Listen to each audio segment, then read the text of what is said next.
Milo imagines the world.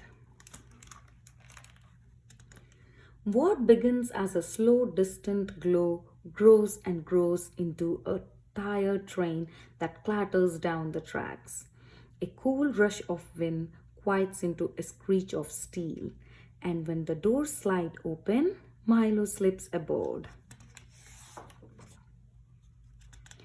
The train bucks back into motion as he and his sister squeeze onto bench seats. The whiskered man beside Milo has a face of concentration. A businessman has a blank, lonely face. The wedding dressed woman near the far door has a face made of light, while the dog peeking out of her handbag has no face at all, just a long, lolling tongue. These monthly Sunday subway rides are never ending, and as usual, Milo is a shook up soda. Excitement stacked on top of worry, on top of confusion, on top of love.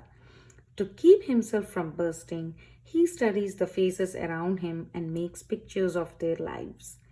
At a downtown local stop, the whiskered man folds up his crossword and hurries off the train. Milo imagines him trudging through brown mounds of slush.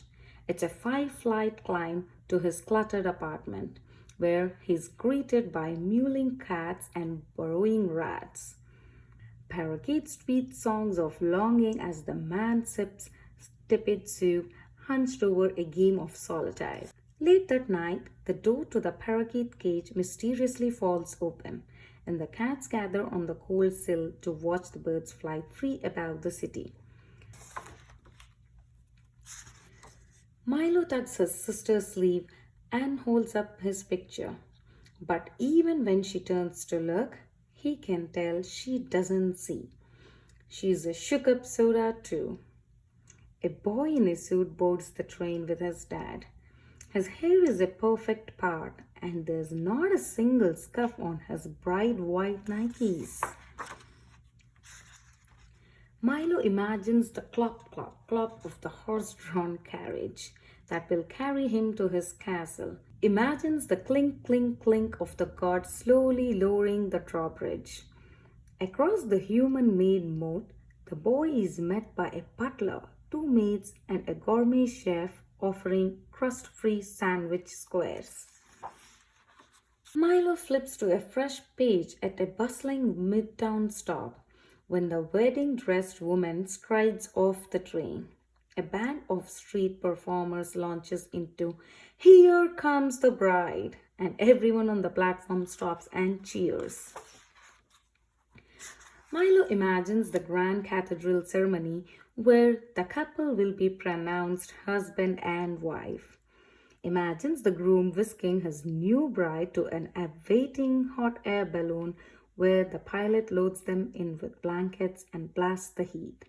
And up they go, hand in hand, beyond the concrete walls of the city into the infinite blue. Milo holds up this picture too, but his sister shoos him away. "Can't you see I'm playing my game?" He watches her thumbs bang around her smudged screen, then turns back to the boy in the suit. They lock eyes for a few long seconds, and suddenly it feels like the walls are closing in around Milo. The spell is broken when a crew of breakers bounds onto the train, announcing, "You all ready for a show?" Several curious faces look up as the beat drops, and now the girls are walking up walls. They're whirling around poles. They're backflipping over shopping bags. When the train pulls into the next stop, they collect a few dollars and scramble for another car. Milo imagines them going from train to train doing the act as everyone watches. But even after the performances are over, faces still follow their every move. When they walk down the electronics aisle at the department store, when they cross into the fancy neighborhood, Milo doesn't really like this picture, so he puts away his pad and turns to his reflection in the window. What do people imagine about his face? Can they hear his mom's soothing voice reading him a bedtime book over the phone? Can they see him reciting his volcano poem to the class? Can they smell the chili Colorado bubbling in a pot in his aunt's apartment near the cemetery? Butterflies flood Milo's stomach. When it's finally their stop, he follows his sister on the cold station platform and up the stairs. Above ground, he's surprised to see the boy in the suit a few paces ahead. He's even more surprised when the boy joins the long line to pass through the metal detector. Milo's sister suddenly bends to give him a hug.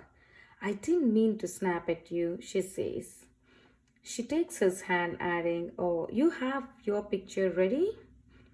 He nods, feeling the warmth of her fingers. As they slowly shuffle forward, Milo studies the boy in the suit, his dad rubbing his thin shoulders, and a thought occurs to him. Maybe you can't really know anyone just by looking at their face. Milo tries to reimagine the pictures he made on the train. Maybe he could have done it like this instead. Or this. Or this. Milo's chest fills with excitement when he spots his mom through the crowd. His sister rushes to give her a hug before pulling Milo in too. And it's in this tight tangle of familiar arms that he feels most alive. When they separate, Milo flips through his pad until he finds the right picture. I made this for you, he says, holding it up, and he watches for the smile he hopes will spread across his mom's face.